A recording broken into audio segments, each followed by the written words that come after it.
দেশের আইনে জনপরিসর বা পাবলিক প্লেসে ধূমপান নিষিদ্ধ।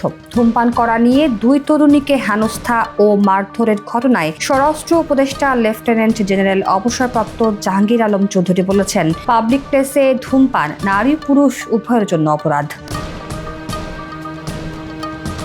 প্রশ্ন হলো, ফুটপাথের চায়ের দোকান কি জনপরিসর? দেখে নেই আইন কি বলে। ধূমপান ও তামাকজাত দ্রব্য ব্যবহার নিয়ন্ত্রণ আইনে বলা আছে, পাবলিক প্লেস এবং পাবলিক পরিবহনে ধূমপান করা যাবে না। যদি এ বিধান কেউ লঙ্ঘন করে তবে ৩০০ টাকা অর্থদণ্ড হবে। পুনরায় একই অপরাধ করলে দ্বিগুণ হারে দণ্ড হবে।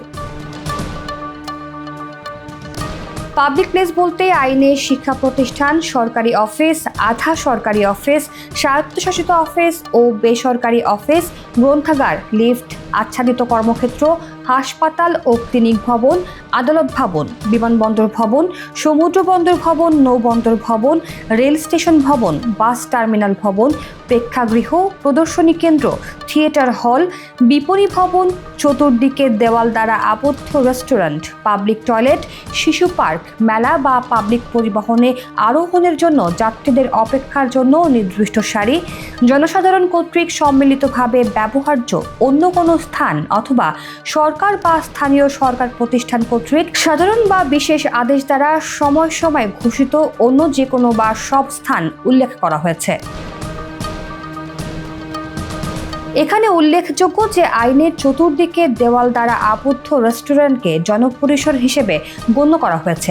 যেসব খাবার দোকান দেওয়াল দ্বারা আবদ্ধ নয় সেগুলোকে জনপরিসর বলা হয়নি। রাস্তার পাশের চায়ের দোকান জনপরিসরের আওতায় পড়বে কিনা জানতে চাইলে তামাক বিরোধী সংগঠন প্রজ্ঞার নির্বাহী পরিচালক ABM জুবায়ের বলেন, আইনে সুনির্দিষ্ট করে চায়ের দোকানের মতো জায়গার কথা উল্লেখ নেই, তবে জনসাধারণ কর্তৃক সম্মিলিতভাবে ব্যবহার্য স্থানের বিষয় উল্লেখ আছে, অর্থাৎ জনসমাগম স্থানে পরোক্ষভাবে ধূমপানের প্রভাব যেন না পড়ে।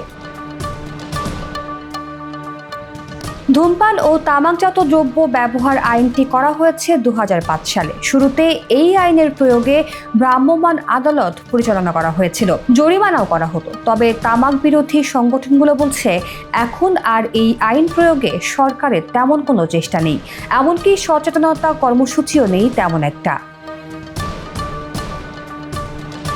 অবশ্য দেওয়াল দ্বারা আবদ্ধ রেস্তোরাঁ, গণপরিবহন সহ আবদ্ধ জায়গায় ধূমপান করার প্রবণতা অনেক কমেছে। জনপরিসরে ধূমপানের বিষয়টি সামনে এসেছে গত শনিবার রাজধানীর লালমাটিয়ায় দুই তরুণীকে হেনস্থা ও মারধরকে কেন্দ্র করে। অভিযোগ উঠেছে, চায়ের দোকানে ধূমপান করা এবং কাপের অবশিষ্ট চা গায়ে ছিটিয়ে দেওয়ায় এক ব্যক্তি ও মব দুই তরুণীকে হেনস্থা করে এবং একজনকে মারধর করা হয়। পরে পুলিশ দুই তরুণীকে হেফাজতে নেয়। বিষয়টি নিয়ে রোববার স্বরাষ্ট্র উপদেষ্টা লেফটেন্যান্ট জেনারেল জাহাঙ্গীর আলম চৌধুরী বলেন, আমি যতটুকু জেনেছি তারা নাকি সিগারেট খাচ্ছিলেন।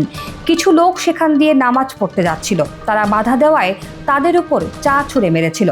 তিনি বলেন, পাবলিক প্লেসে ধূমপান নারী পুরুষ উভয়ের জন্য অপরাধ, তাই সবাইকে অনুরোধ করব কেউ যেন উন্মুক্ত স্থানে ধূমপান না করে। উপদেষ্টার এই বক্তব্যে নতুন বিতর্ক শুরু হয়েছে। তার বিরুদ্ধে নারীর ওপর মবের মতো আক্রমণের ঘটনা জাস্টিফাই করার অভিযোগ তুলেছে বিভিন্ন শ্রেণী ও পেশার নারীদের মঞ্চ ধর্ষণ ও নিপীড়নের বিরুদ্ধে বাংলাদেশ।